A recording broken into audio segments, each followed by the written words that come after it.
আলহামদুলিল্লাহ ওয়াসসালাতু ওয়াসসালামু আলা রাসূলিল্লাহ ওয়া বা'দ। قال الله تعالى في الكلام المجيد اقرأ باسم ربك الذي خلق خلق الإنسان من علق اقرأ وربك الأكرم الذي علم بالقلم علم الإنسان ما لم يعلم। প্রিয় ছাত্রবৃন্দ, আহলে হাদিস আন্দোলন বাংলাদেশ এর অঙ্গ প্রতিষ্ঠান আহলে হাদিস যুব সংঘের রাজশাহী কলেজ শাখার উদ্যোগে মূলত আয়োজিত, সেই সঙ্গে রাজশাহী বিশ্ববিদ্যালয়ের কিছু ছাত্র সমন্বিত আজকের এই প্রশিক্ষণ শিবিরে তোমাদের কাছে আমার প্রথম প্রশ্ন, তোমাদের জীবনের লক্ষ্য কী? প্রত্যেকের কাছে আমার এই প্রশ্ন, একজন বললে হবে না। তোমাদের জীবনের লক্ষ্য কী? বলো, এক এক করে বলো। তুমি কী চাও জীবনে? তুমি কী চাও? জান্নাত তো মরার পরে, এখন তুমি দুনিয়া কী চাও?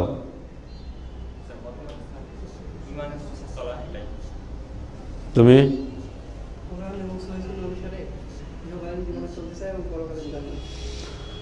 বসো, ধন্যবাদ। তোমাদের মতো একটা ছাত্র, বয়স 13 বছর 14 বছর, তোমাদের চেয়ে অনেক বেশি। তোমরা এখন তাদের চেয়ে অনেক বেশি না? দূর অতীতে দিল্লির জামিয়া রহিমিয়া, তখন মুসলমানদের শিক্ষা প্রতিষ্ঠান ছিল না বললেই চলে। সারা ভারত মিলিয়ে একখানা বুখারী শরীফ ছিল, পৃষ্ঠা ছিঁড়ে ছিঁড়ে সবাইকে পড়ানো হয়তো দিল্লিতে। এখন তো বুখারী শরীফ আলহামদুলিল্লাহ ঘরে ঘরে পাওয়া যায় টাকা থাকলে। যখনকার কথা বলছি তখন সারা ভারতে একখানা কোরআন শরীফ, বুখারী শরীফ পাওয়া যেত না। সেই যুগে বুখারীর উস্তাদ তার ছাত্রকে বলছেন, সবাইকে ডেকে, তোমরা বলবে প্রত্যেকেই তোমরা কী চাও। কেউ বললো আমরা লেখাপড়া শিখে ভালো বক্তা হতে চাই, কেউ বললো ভালো লেখক হতে চাই, কেউ বললো একজন ভালো শিক্ষক হতে চায়। তখনকার যুগে মুসলমানদের এর বেশি কিছু চাওয়া পাওয়ার ছিল না, কারণ চাকরি বাকরি সব ও মুসলমানদের হাতে। ব্রিটিশ রাজত্বে মুসলমানরা ছিল চরমভাবে নির্যাতিত, নিগৃহীত। সব খালি হয়ে গেলে একটা ছেলে বাকি। তাকে ডেকে উস্তাদুল বুখারী আল্লামা আব্দুল আজিজ দেহলভী জিজ্ঞেস করলেন, বাবা তুমি বাকি, বলো কী চাও? ও বলল, ওস্তাদজি আপনার কাছে যা শিখছি সেটাই জীবনে বাস্তবায়ন করতে চাই। ছোট্ট কথা। উনি তাকে বুকে চেপে ধরে কাঁদলেন আর বললেন, আজকে এই মাদ্রাসা বন্ধ করে দিতাম, তোমার জন্যই রেখে দিলাম। বলো সুবহানাল্লাহ। ছোট্ট কথার মধ্যে বহু কিছু শিক্ষণীয় আছে। আজকে এ যুগে যে আমরা বসবাস করছি, ব্রিটিশ আমলের চাইতেও খুব উন্নত যুগ বলা যাবে না। সে যুগে মুসলমানরা জীবনের বিনিময়ে লেখাপড়া শিখত। দিল্লির যে ফ্যামিলিটাকে সারা উপমহাদেশ সম্মান করত, সেই ফ্যামিলি ছিলেন শাহ অলিউল্লাহ মুহাদ্দিস দেহলভীর রহমতুল্লাহ আলাইহির ফ্যামিলি। ওনার কোনো সন্তানাদি ছিল না। শেষ বয়সে আল্লাহর মেহরবানি 4টা ছেলে হলো। উনি প্রতিজ্ঞা করলেন, আমি আমার কোনো ছেলেকে মাদ্রাসা, স্কুলে, কলেজ কোথাও পড়াবো না, বাড়িতেই পড়াবো। 4 জনই ভারতের শ্রেষ্ঠ সন্তান। কোরআন শরীফের প্রথম তফসির তারাই লিখছেন উর্দুতে। অবশেষে ব্রিটিশের বিরুদ্ধে বালাকোটের জিহাদ আন্দোলন তাদের নেতৃত্বে হয়েছে। আল্লামা ইসমাইল শহীদের নাম শুনছেন না? ইনি হচ্ছেন সেই ছাত্র যে বলেছিল, যা শিখছি তাই প্রতিষ্ঠা করব। এই ছাত্রটার জন্যই দিল্লির এই ঐতিহাসিক মাদ্রাসা রহিমিয়া সেদিন বন্ধ হয়নি। আন্দোলন ওই দিন বন্ধ করে দিতেন। জীবনে যাদের কোনো স্বপ্ন নাই, যাদের জীবনে কোনো লক্ষ্য নাই, ওটাকে জীবনেই বলা ঠিক না। আমার প্রথম নসিহত তোমাদের কাছে, স্বপ্নচারী হও। স্বপ্ন দেখো বড়, বাস্তবে যেটা তকদির আছে ওটা তো হবেই, কিন্তু আমার স্বপ্ন থাকতে হবে বড়, তাই না? আমরা কেউ আমাদের ভবিষ্যৎ খবর রাখি না, কিন্তু আমাকে স্বপ্ন দেখতে আপত্তি কোথায়?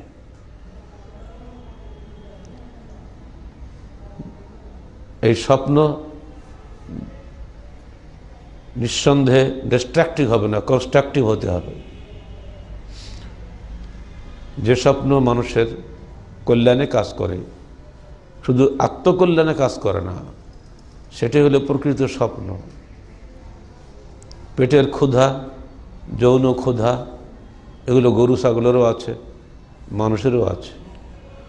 তারা ক্ষুধা পেলে ক্ষেত কার এটা দেখে না, যেখানে পায় সেখানে খায়। মানুষ ক্ষুধা পেলে সেটা করে না, এটা হালাল হারাম বাছাই করে খায়। পার্থক্য গরুর সঙ্গে মানুষের এই, এটা কুত্তাও খায়, এটা মানুষের বাচ্চাও খায়। যখনই মানুষ এই হালাল হারাম বোধ হারিয়ে ফেলবে, তখনই মানুষ পশু হয়ে যাবে। গরু ছাগলের মা বাপ ভাই বোন জ্ঞান নেই, মানুষের নিজের বোন, নিজের মা, নিজের ভাই জ্ঞান আছে, এজন্য তারা মানুষ। এই জ্ঞানটা মানুষের সঙ্গে অন্যের জ্ঞানের চেতনাগত পার্থক্য, বুদ্ধিগত পার্থক্য, রুচিগত পার্থক্য সঠিকভাবে টিকিয়ে রাখার যে জ্ঞান, ওটাই হলো সুস্থ জ্ঞান। আর এটাকে ভেঙে চুরে সমান করে দেওয়ার যে জ্ঞান, ওটা হলো ধ্বংসকারী জ্ঞান। আজকের বাংলাদেশে এটাই চলছে।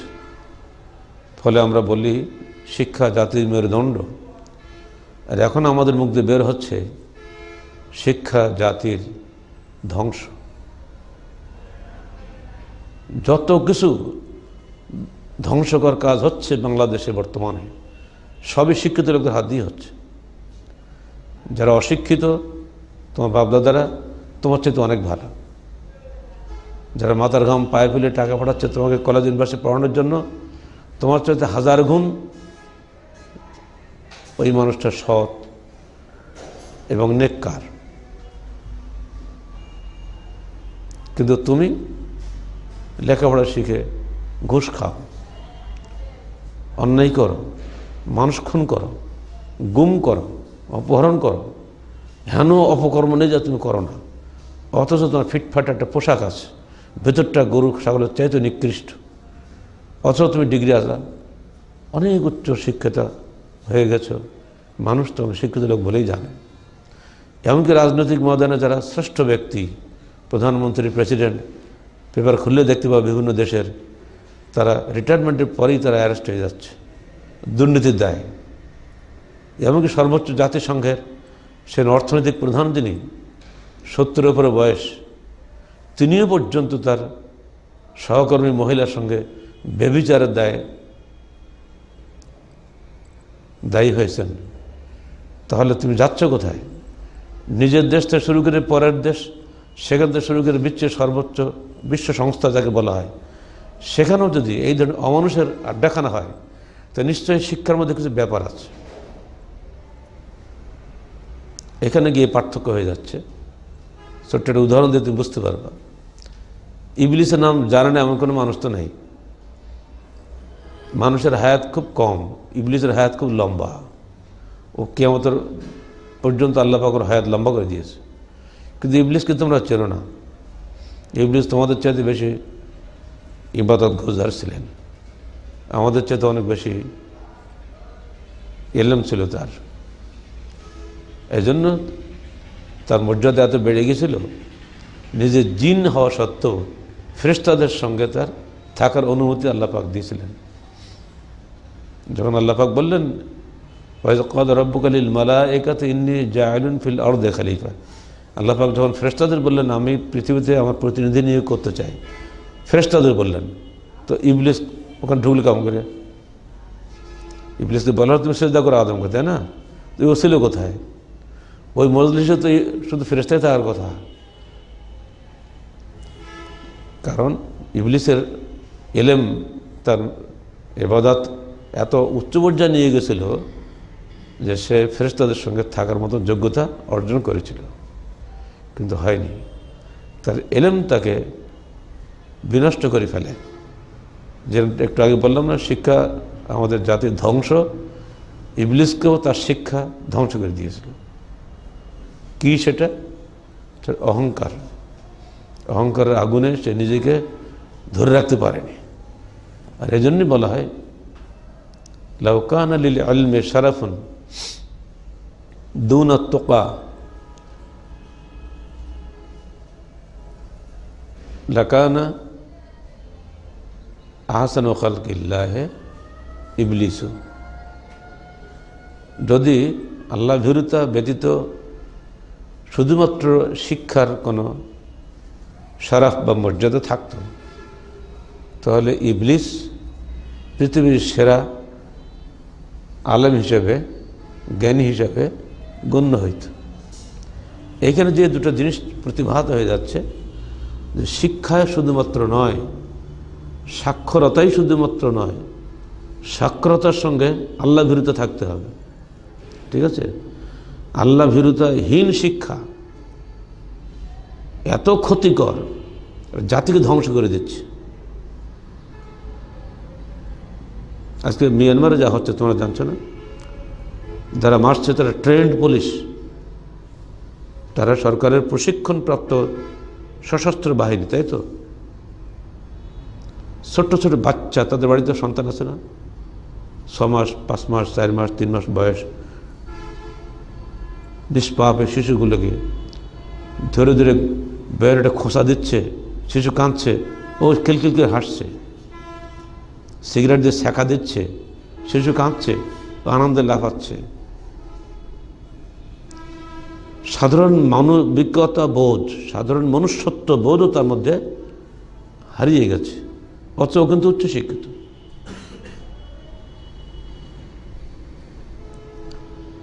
মানুষের প্রতি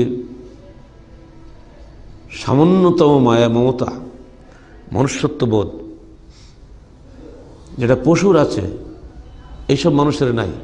কারণ ওর শিক্ষা ওকে শিখিয়েছে ও মুসলমান, মারলে তুমি ভালো থাকবা, দুনিয়া তোমার উন্নতি হবে, ভালো হবে, এই ওকে শেখানো হয়েছে যে তুমি যাও, যত পারো মুসলমান মারো, মেরে দিচ্ছে। কিন্তু একজন মুসলমান, তাকেও যদি ওরকম নির্দেশ দেওয়া হয় যে তুমি ছোট ছেলেপিলি মারো, সে যত বড় সশস্ত্র হোক না কেন, যত বড় শত্রু সে হোক না কেন, কখনোই ওই সন্তানকে সে মারবে না। কারণ সে জানে একটা নিষ্পাপ শিশুকে অন্যায়ভাবে মারলে আমাকে আল্লাহর কাছে ধরা পড়তে হবে।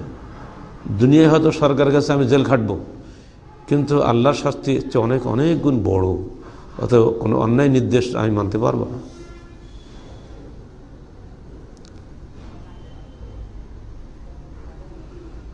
মানুষের জীবনের এলেম বা শিক্ষা অর্জনের কতগুলো ধাপ আছে। একটা হলো ইন্দ্রিয়লব্ধ জ্ঞান, যেটা প্রত্যেকটা মানুষের মধ্যে আছে, পশুর মধ্যে আছে, গরু ছাগলের মধ্যেও আছে। গরুকে ডানে বলি ডানে যায়, বাম বলি বামে যায়। ওর নিজস্ব একটা জ্ঞান যদি না থাকতো কিন্তু যাইতো না। এটা হচ্ছে ইন্দ্রিয়লব্ধ জ্ঞান। তোমার যে ছোট্ট বাচ্চা বোনটা, বয়স হয়তো 2 মাস বা তারও কম, বা একেবারে ছোট, ও কিন্তু জন্মের পরপরই মায়ের দুধ খায়। ওকে শিখাইছে কে? ও তো শেখেনি কারো কাছে। অটোমেটিক্যালি যে ইচ্ছা করে, একটা গরুর বাছুর মায়ের বাটের দুধ চষে, ওকে কে শেখালো? এটা হলো ইন্দ্রিয়লব্ধ জ্ঞান। আর একটা হলো ইকতিসাবি, অর্জিত জ্ঞান। এই অর্জিত জ্ঞানের ক্যাটাগরিতে তোমরা বসে আছো, তোমরা এখন শিখছো জ্ঞান অর্জন করা। আর একটা হলো ওহির জ্ঞান, যেটা আসমানি জ্ঞান। এই জ্ঞান মুসলমান ছাড়া কারোর কাছে নাই। ইন্দ্রিয়লব্ধ জ্ঞান যা যা আছে তা তো হবেই। একদিনের জন্য স্কুল কলেজে না গিয়েও কবি নজরুল বাংলাদেশের জাতীয় কবি হয়েছেন, তাই না? ও তো গান গাইতো লেটোর দলে, সেখানে বসেও যা করেছে তারই পরিবর্তে গন্ডা গন্ডা ডক্টরেট হচ্ছে এখন। এটা কি? আল্লাহর দেওয়া সরাসরি ওয়াহাবি, এটা কাসবি নয়, আল্লাহ প্রদত্ত জ্ঞান। এখানে হিংসা করা যাবে না, ওটা আসবেই। তোমাদের আল্লাহ পাক যা যা রাখছেন তা সেটা আছে, সেটা তুমি পেয়েছো জন্ম থেকেই। এরপরে যেটা হয় ইকতিসাবি, অর্জিত জ্ঞান। এই অর্জন করার সময় আমরা একটু হাত সাফাই করি, ফলে বিভিন্ন দেশে অর্জিত জ্ঞানের অধিকারীরা আল্লাহ প্রদত্ত সুস্থ জ্ঞানের উপরে প্রাধান্য বিস্তার করে নষ্ট করে দিচ্ছে। ফলে একই ছুরি ডাকাতের হাতে চাইলে মানুষ খুন করে, একই ছুরি ডাক্তার কাছে হলে সেও পেট কাটে, কিন্তু তার রোগ আরোগ্য করার জন্যই করে। ছুরির দোষ না ব্যক্তির দোষ, কথা বুঝতে পারছ? অর্জিত জ্ঞান যদি শিখায় যে তোমাকে জবে করতে শিখালাম, যাকে পাও তাকে জবে করো, তাহলে ওই জ্ঞানের কোনো দাম আছে? ওইটার সঙ্গে যদি তোমার আল্লাহ প্রেরিত জ্ঞান যোগ হয়, ন্যায় অন্যায় হালাল হারাম বাছাই করে জ্ঞান যোগ হয়, তখনই তোমার ওই ছুরিটা কল্যাণের পথে কাজ করবে, নইলে ওটা দুনিয়ার ধ্বংসের পথে কাজ করবে। আজকের পৃথিবীর অধিকাংশ মারণাস্ত্র তৈরি হচ্ছে মানুষ মারার জন্য, ঠিক না? বোমা কি গরু মারার জন্য মানেছে নাকি? কি পাখি মারার জন্য মানেছে? মানাইছে তোমাদের মারার জন্য। অথচ প্রত্যেকেই বলছে আমরা মানবতার কল্যাণে কাজ করছি, গণতন্ত্রের জন্য কাজ করছি। তো মানুষই যদি না থাকে, গণতন্ত্র হবে কাকে দিয়ে? বুঝতে পারছো বিষয়টা?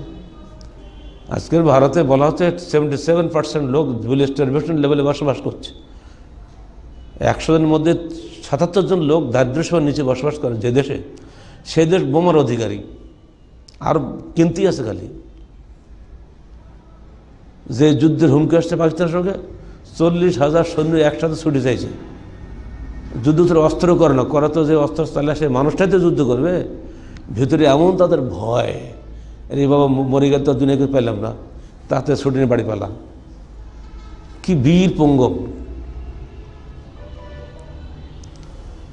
মূল বিষয়টা হচ্ছে যে শিক্ষা অর্জন করো, কুশিক্ষা নয়, সুশিক্ষা।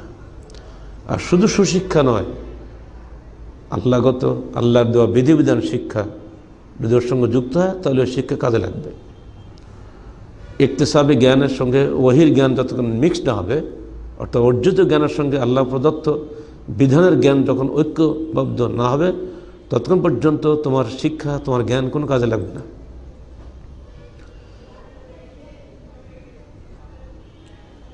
আহলে হাদিস আন্দোলন বাংলাদেশ এবং বাংলাদেশ আহলে হাদিস যুব সংঘ এদেশের মানুষকে কোরআন এবং সহিহ হাদিসের জ্ঞানের মাধ্যমে পরিচালিত করতে চায়। এই জ্ঞান শেখার কোনো সুযোগ বাংলাদেশে নাই, কারণ এদেশের সংবিধান, এদেশের প্রচলিত প্রথা সব কিছুই এর বিরোধী, যদিও আমরা সব মুসলমান। সেজন্য আমাদেরকে নিজস্ব উদ্যোগে কোরআন এবং সহিহ হাদিস শিখতে হচ্ছে। নিজস্ব উদ্যোগে আমাদেরকে প্রচেষ্টার মাধ্যমে, তোমরা যেটা বললে আমরা কোরআন এবং হাদিসের মাধ্যমে জান্নাত চাই, সেটা তুমি রাস্তাঘাটে কোথাও পাবা না, তোমাকে শিখতে হবে। আকীদাগত, আমলগত সকল বিষয়ে শিক্ষার ব্যাপার আছে। ডিগ্রি অর্জনের জন্য তুমি প্রচলিত শিক্ষা শিখবে, এই শিক্ষা তোমাকে জান্নাতের পথ দেখাবে না। ওই শিক্ষাই পূর্ণাঙ্গ শিক্ষা, যে শিক্ষা সূরা আলাকের মধ্যে আল্লাহ পাক বলে দিয়েছেন। পৃথিবীতে এমন কোনো ধর্মগ্রন্থ আসেনি যার প্রথম বক্তব্যই হচ্ছে পড়ো, একমাত্র কোরআন। এজন্য কি আমরা গর্বিত নই? পৃথিবীতে কোনো ধর্মগ্রন্থ নাই, একমাত্র মুসলমানদের কাছে আল্লাহ পাক বলে দিয়েছেন ইসলামের কোরআনের মাধ্যমে পড়ো। কি পড়তে হবে তা বলে দিয়েছেন। যে ইলম মখলুককে তার খালাকের সন্ধান দেয়, সঙ্গে সঙ্গে তার আলাকের চাহিদা মিটায়, সেই ইলমটাই হলো পূর্ণাঙ্গ ইলম। তুমি শিখছ, এই বিশ্বাস করতে হবে যে এই পৃথিবী এবং এর সব কিছু, নভমণ্ডলে ভূমণ্ডলের সব কিছু আল্লাহ সৃষ্টি করেছেন, যদিও তাকে আমরা দেখি না। এটাও বিশ্বাস রাখতে হবে সব কিছুই মানুষের কল্যাণে আল্লাহ সৃষ্টি করেছেন। সঙ্গে সঙ্গে এটাও বিশ্বাস রাখতে হবে এই কল্যাণে কী করে এই সৃষ্টি জগৎকে ব্যবহার করা যায় তার জন্য আমাকে শিখতে হবে। কারণ আমার উপরে কেউ নাই, সবাই আমার খাদেম। সূর্য, চন্দ্র, নক্ষত্র, পানি, নদী, সাগর সবই আমাদের খাদেম। এরপরেও কোরআন এবং হাদিসের অনুসারী একজন ব্যক্তিকে খেদমত সবাই করে, পুরা সৃষ্টি জগৎ তার খেদমত করবে। আল্লাহর হুকুমে, আল্লাহ রসুলের অঙ্গুলি হেলনে আকাশের চাঁদ পর্যন্ত দ্বিখণ্ডিত হয়ে গেছে।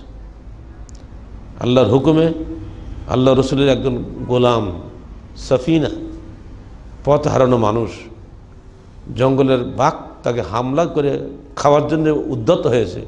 উনি বলেছেন, আমারও রব যিনি তোমারও রব তিনি, আমারও রসুল যিনি তোমারও রসুল তিনি, আমি মোহাম্মদ রসুল্লাহ সাল্লাল্লাহু সাল্লামের একজন গোলাম। সঙ্গে সঙ্গে বাঘ পিছিয়ে গেছে। এগুলি কল্পনা করা যায়? এবার বাঘ তখন গায়ে ঘাসতে মানে কৃতজ্ঞতা জানাচ্ছে যে নবীর একজন সাহাবীকে আমি পেয়ে গেছি, কি সৌভাগ্য আমার। তিনি বলছেন, আমি পথ হারিয়েছি, আমাকে একটু পথ দেখিয়ে দাও, আমার সেনাবাহিনী কোথায় কোন দিকে হারিয়ে গেছে খুঁজে পাচ্ছি না। এবার বাঘ নিজে এগিয়ে গিয়ে অনেক দূর যাওয়ার পরে তাকে পথ দেখিয়ে পৌঁছে দিয়ে আবার কৃতজ্ঞতা জানিয়ে ফিরে চলে আসলো। এজন্যই বলি, যে ব্যক্তি কোরআন এবং সহিহ হাদিসের ইলম অর্জন করবে এবং প্রকৃত অর্থে তার উপরে আমল করবে, আল্লাহ পাক তার উপরে খুশি হবেন এবং আল্লাহর হুকুমে আল্লাহর কুল মখলুক তার খাদেম হবে। বলে সুবহানাল্লাহ। যার মধ্যে ওহির এলেম আছে, এর চেয়ে বড় মূল্যবান এলেম আর কিছুই নাই। যদি আজকে বিশ্ববিদ্যালয়গুলিতে কোরআন গবেষণার সুযোগ থাকতো, হাদিস গবেষণার সুযোগ থাকতো, আর কোনো সাবজেক্ট পড়ার দরকার ছিল না, সবই এখানে আছে। কিন্তু এমনভাবে কোণঠাসা করা হয়েছে যে কোরআন হাদিসের শুধু বি পড়ানোর কেলাম, এটা দিয়ে খেলে জানাজা পড়তে হয়। ভাবখানা এই যে কোরআন হাদিসে কিছুই নাই। অর্থাৎ তোমরা যারা কমার্সের ছাত্র, ব্যবসার মূল জিনিসটাই তোমাদের নষ্ট। কারণ তোমাদের টোটাল ব্যবসা চলছে সুদ ঘুষের উপরে, অথচ ওটা হারাম। কমার্স হবে সুদবিহীন কমার্স। কীভাবে সুদবিহীন অর্থনীতি আনা যাবে কোরআন হাদিস সে পথ বলে দিয়েছে। তখনই শোষণহীন সমাজ প্রতিষ্ঠা করা সম্ভব। সুদকে অক্ষুণ্ণ রেখে শোষণহীন সমাজ কায়েম করার কথা বলা সেরফ একটা প্রতারণা ছাড়া কিছুই নয়। যে কথা শুধু কোরআন বলেনি, বিগত যুগের সকল মানুষই, ইভেন প্লেটো পর্যন্ত বলে গেছে, কিন্তু কেউ মানে না। কারণ সবাই চায় শোষণ করতে, সবাই চায় নিজে বড় হতে, মানুষকে মেরে কেটে যদ্দূর পারা যায়। ঠিক যে রাজনীতি চলছে, এই রাজনীতি আল্লাহর রাজনীতি নয়। অবশ্যই মানুষের নেতা থাকবে, অবশ্যই মানুষকে সমাজে চলতে গেলে নেতৃত্বের আনুগত্য হতেই হবে। কিন্তু কোন নেতা? শয়তানি নেতা? এই শয়তানি নেতা আর আল্লাহর বাধ্য নেতা বাছাই করার জন্য ইসলামে কি কোনো সুযোগ নাই? সবই আছে। কিন্তু না, যে সিস্টেম চলছে, আমাকেই নেতা হতে হবে, আমি নেতা না হওয়া পর্যন্ত শান্তি হবে না, এই চিন্তাধারা নিয়ে যদি কেউ আমি রাজনীতি করি, তো সে দেশে ধ্বংস ছাড়া কী হবে? হচ্ছেও সেটাই। আজকে তোমাদের কাছে আমার আবেদন থাকবে একটাই, শিক্ষার মূল উদ্দেশ্য মনে রাখবা, তৌহিদ, রিসালাত ও আখেরাত। মনে রাখো, বলো আমার সাথে, তৌহিদ, রিসালাত ও আখেরাত। এই তিনটা মূলনীতির ভিত্তিতে শিক্ষা অর্জন করো। আর এই তিনটাকে ক্ষুণ্ণ করে এমন শিক্ষা থেকে দূরে থাকো। পুরো পরিবেশটাই শয়তানি পরিবেশ, এটাকে পরিবর্তন করার জন্য স্বপ্ন দেখো। স্রোতের গা ভাসিয়ে দেওয়াটা এটা কোনো স্বপ্ন নয়। তুমি যদি এমনি ঘরে শুয়ে থাকো, তথাপি তুমি অনেক কিছু টাকা পয়সা কামাই করতে পারবা। পাশে তাকিয়ে দেখো, স্টলের দোকানদারের যে টাকা আছে, তো এমএ পাস করে তোমার সে টাকা নেই। আরও তো তাকাও যে ইয়াবা ফেন্সিডির ব্যবসা যারা করে, তা কোটি কোটি টাকা ইনকাম করে, ওটা যখন ডিগ্রি লাগে না। টাকা কামাই করার জন্য শিক্ষা নয়, জ্ঞান অর্জনের জন্য শিক্ষা। এই কথাগুলি আজকাল শুধু একটু উক্তিতে পরিণত হয়েছে, এগুলো এখন বাস্তবতা এখন আর নাই। এই বিষয়টাকে মনে রাখবে, যে শিক্ষা তোমাকে ইহকালে এবং পরকালে মুক্তি দেবে, কল্যাণ দেবে, সেই শিক্ষা তোমাকে শিখতে হবে। দুনিয়ার মানুষ তোমাকে মূল্যায়ন করলো কি না করলো এটা তোমার বিষয়ে আসবে না, এটা হিসাবে ধরাই ঠিক না। সব শেষে যেটা বলবো, সমাজ পরিবর্তন, তার আগে নিজেকে পরিবর্তন দরকার না? আমি যদি নিজে পরিবর্তন না করে নিজেকে, সমাজকে পরিবর্তন করা যাবে? আদৌ সম্ভব না। নিজেকে সচ্চরিত্রবান হিসেবে গড়ে তুলতে হবে। সঙ্গে সঙ্গে দেশের অবস্থা ভালো মন্দ দেখার দরকার নেই, দেশটা ভালো করতেই হবে আমাকে, কারণ আমি এই দেশেরই সন্তান। এই পরিবেশকে ভালো করতেই হবে, কারণ আমি এই পরিবেশে মানুষ হতে হবে। আমি তো পালিয়ে যাবো কোথায়? পৃথিবীর কোনো দেশে আমার স্থান নাই। যেখানেই যাবে সব জায়গায় একই দুনিয়াবী শিক্ষা ব্যবস্থা চলছে, সব জায়গায় সেকুলার শিক্ষা ব্যবস্থা চলছে, কোথাও আল্লাহ নেই, সব জায়গায় চলছে দুনিয়া দুনিয়া। অতএব পালিয়ে যেয়ে কোথাও স্থান পাবো না। আমাকে যেহেতু আল্লাহ পাক বাংলাদেশে সৃষ্টি করেছেন, অর্থাৎ বাংলাদেশকে সুন্দর করে গড়ে তোলে আমার দায়িত্ব হতে হবে, এবং এই স্বপ্ন নিয়ে আমাকে শিক্ষা জীবনে এগিয়ে যেতে হবে। শিখতে চাইলে শেখার সুযোগ আছে, ভালো জিনিস আছে, খুঁজে নিতে হবে, সেগুলো নিয়ে নিজে পড়তে হবে, পড়াতে হবে। প্রথম কথা হচ্ছে এই, তোমাকে স্বপ্নচারী হতে হবে। কি স্বপ্ন? আমি দুনিয়াতে মানুষের মঙ্গল করব, আখেরাতে জান্নাত নেব। মানুষের মঙ্গল যার চিন্তার মধ্যে নাই, সে তো মানুষই নাই। নিজের মঙ্গল তো সবাই করে, কিন্তু মানুষের মঙ্গল করার চিন্তা কারোর মধ্যে নাই। আর মানুষের সবচেয়ে বড় মঙ্গল হলো এই, তার আকীদার পরিবর্তনের মঙ্গল। মানুষ যেন আল্লাহর দিকে আসে, আখেরাতের চিন্তায় বিভোর হয়, এটা যদি করতে পারো, অর্থাৎ আকীদার পরিবর্তনের কাজটা যদি করে নিতে পারো, তো দেখবে ওই মানুষকে বেশি বলতে হবে না, ও নিজে হালাল হারাম বাছাই করে নেবে। আহলাদিস যুব সংঘ বাংলাদেশের এই সমাজকে পবিত্র কোরআন ও সহিহ হাদিসের আলো কি চাই তা যদি বলতে না পারো, তো তোর লাইফ তো কি দরকার? কি চাই সেটাকে ঠিক করতে হবে, তারপরে তো অন্য কিছু বিষয়কে খেয়াল রেখো। ইসলামের নামে যা চলছে পুরা দুর্নীতি, রাজনীতির নামে চলছে পুরা দুর্নীতি, অর্থনীতির নামে চলছে পুরা প্রতারণা, পুরা সমাজটাই হয়েছে একেবারে জাহিলি সমাজ। এই সমাজের এই উল্টা স্রোতকে পাল্টাতে গেলে কিছু শক্তিশালী হাত লাগবে না, সাহসী মানুষ লাগবে না, ভীতু কাপুরুষ দিয়ে হবে নাকি, ডিগ্রিধারী দিয়ে হবে না। যে ডিগ্রি মানুষকে লেখাপড়া শেখায় না, শুধুমাত্র ডিগ্রি শেখায়, ওই ডিগ্রিগুলো ডাস্টবিনে ফেলে দেওয়া দরকার। সাবধান। আহলাদিস যুব সংঘ একটা বিশ্ববিদ্যালয়ের চাইতে অনেক উপরের জিনিস। যুব সংঘের যারা সিলেবাসগুলো পড়ে পুরোপুরি বিশ্ববিদ্যালয়ে 10 বার এমএ পাস করলে সেটা শিখতে পারবে না।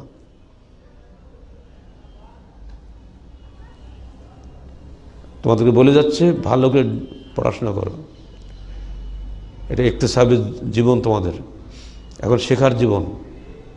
আমাদের মতো বয়সে তোমাদের কিছুই বুঝতে হবে না।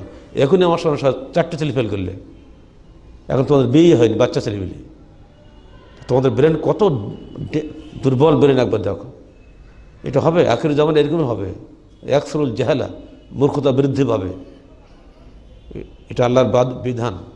যত কিয়ামত এগিয়ে আসবে ততই তোমাদের ব্রেন নষ্ট হবে, কিছুই মনে থাকবে না। কিন্তু ডিগ্রি মাশাআল্লাহ ঘরে ঘরে পাস। এতে তোমাদেরকে বলছি লেখাপড়া শিখলে ভালো করে শিখো। আর যুব সংঘের কাজ করতে গেলে তাকে অবশ্যই লেখাপড়া শিখতে হবে এবং তাকে নীতিবান হতে হবে। সে কখনোই সমাজ ধ্বংসের কাজ করবে না, সমাজ গড়ার কাজ করবে, এটা যেন মনে থাকে। সমাজ গড়ার আগে নিজেকে গড়তে হবে, আর নিজেকে গড়তে গেলে অবশ্যই তাকে কোরআন হাদিস অনুযায়ী এলেম শিখতে হবে। সেই এলেম কলেজ বিশ্ববিদ্যালয়ে তুমি পাবে না, সেই এলেম তোমাকে যুব সংঘের পুরো সিলেবাসের মধ্যে ঢুকতে হবে এবং এর মাধ্যমে নিজের জীবন গড়তে হবে। যে যাই বলুক ডানি বা তাকাবে না, স্বপ্ন থাকবে নিজেকে এই পৃথিবীর একজন কল্যাণময় মানুষে পরিণত করা এবং আখেরাতে জান্নাতের অধিকারী হওয়া। মনে থাকবে এই আয়াতের মধ্যে সব আল্লাহ বলে দিয়েছেন। আল্লাহ আল ইনসান আলামী আলম, আল্লাহ মানুষকে শিক্ষা দেন যা সে জানে না। এটাতেই প্রমাণ হয় মানুষ কিছুই জানে না, যতটুকু সে শেখে ততটুকুই জানে। আর শেখার জন্য মূল শিক্ষা হলো কোরআন এবং হাদিসের শিক্ষা। ওইখানে যা আছে ওইটাই মূল। তোমার সমস্ত ডিগ্রি যদি কোরআন হাদিসের বিরোধী কোনো জায়গায় হয় ওটা বাতিল। আধুনিক শিক্ষা তোমাকে বলছে তুমি অটোমেটিক হয়েছো, তোমার কেউ সৃষ্টি করেনি, এটা বাতিল। আধুনিক শিক্ষা তোমাকে শেখাচ্ছে তুই বানরের বাচ্চা ছিলি, এটা বাতিল। বানরই মানুষই। ধর্মীয় শিক্ষা তোমাকে শেখাচ্ছে আল্লাহ নিরাকার, এটা বাতিল। আল্লাহ নিজস্ব আকার আছে, সে কেমন, যেমনটি তার উপযোগী। হুজুররা তোমাকে শেখাচ্ছে রসুল নূরের তৈরি, এটা বাতিল। আমার এটা তিনি মানুষ, আমাদের মতো মানুষ। ধর্মীয় জগতে চলছে কুসংস্কার, দুনিয়াবী জগতে চলছে কুসংস্কার। এই যাবতীয় কিছু মানে ঠেলে তোমাকে যেতে গেলে মাদ্রাসায় পড়লেও হবে না, ইউনিভার্সিটি পড়লেও হবে না, কলেজে পড়লেও লাভ হবে না, তোমাকে যুব সংঘের সিলেবাস পড়তে হবে। তাহলে যদি কিছু শিখতে পারো কাজে লাগবে ইহকালে পরকালে। আল্লাহ পাক তোমাদেরকে মঙ্গল দান করুন এবং সত্যিকার অর্থে মানব কল্যাণে কাজ করার জন্য তৌফিক দান করুন। আখেরাতে মুক্তি পাওয়ার জন্য যা যা করণীয় তা করার জন্য আল্লাহ পাক যেন তোমাদের সবাইকে তৌফিক দান করেন, আমরা সেই দোয়া করছি। পরিশেষে আবারও মনে করে দিচ্ছি ওই বিষয়টা, যদি এলেমের কোনো মর্যাদা থাকতো আল্লাহ ভীরুতা ছাড়া, তাহলে ইবলিস সবচেয়ে বড় আলেম হতে পারত। তোমাদের এলেমে যেন আল্লাহ ভীরুতা থাকে। আল্লাহ ভীরুতা যখনই চলে যাবে তখনই ওই এলেম মানুষের ক্ষতি করবে, কল্যাণ করবে না। তোমার নিজেরও কোনো উপকার করবে না, অকল্যাণ করবে। আল্লাহ পাক আমাদের সবাইকে জান্নাতুল ফেরদাউসের জন্য কবুল করে নেন। আমিন। আসসালামু আলাইকুম ওয়া রাহমাতুল্লাহি ওয়া বারাকাতুহু।